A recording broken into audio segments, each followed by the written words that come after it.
Good morning. We have moved on to Chapter 5 of Crenshaw.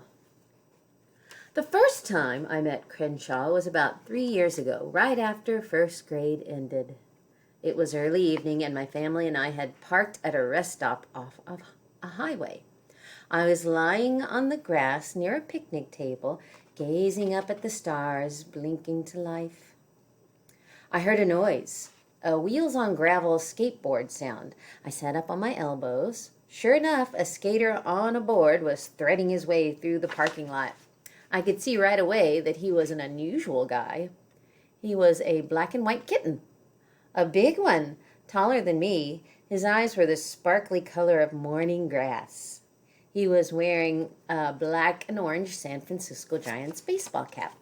He hopped off of his board and headed my way. He was standing on two legs, just like a human. "Meow," he said. "Meow," I said back because it seemed polite. He leaned close and sniffed my hair. "Do you have any purple jelly beans?" I jumped to my feet.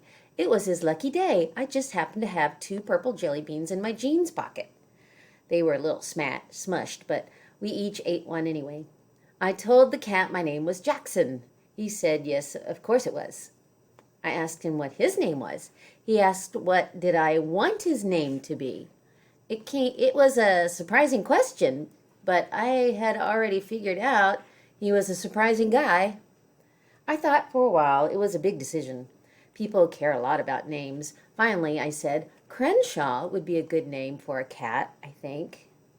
He didn't smile because cats don't smile, but I could tell he was pleased. Crenshaw it is. We'll go on to Chapter 6. I don't know where I got the name Crenshaw. No one in my family has ever known a Crenshaw. We don't have any Crenshaw relatives or Crenshaw friends or Crenshaw teachers. I'd never been to Crenshaw, Mississippi, or Crenshaw, Pennsylvania, or Crenshaw Boulevard in Los Angeles. I've never read a book about a Crenshaw or seen a TV show with a Crenshaw in it. Somehow, Crenshaw just seemed right.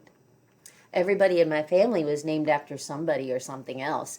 My dad was named after his grandpa. My mom was named after her aunt. My sister and I weren't even named after people. We were named after guitars. I was named after my dad's guitar. It was designed by a manufacturer called Jackson. My sister was named after the company that made my mom's guitar. My parents used to be musicians. Starving musicians is what my mom called it. After I was born, they stopped being musicians and became normal people.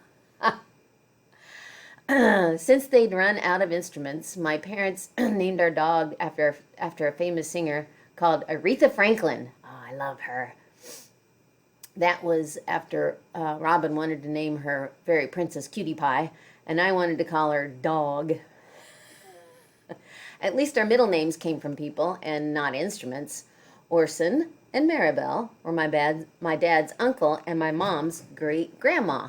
Those folks are dead, so I don't know if they're good names or not. Dad says his uncle was a charming curmudgeon, which I think means grumpy, with some niceness thrown in. Honestly, another middle name might have been better, a brand new one, one that wasn't already used up. Maybe that's why I like the name Crenshaw. It felt like a blank piece of paper before you draw on it. It was an anything is possible kind of name. I like that. So next time we'll move on to Chapter 7.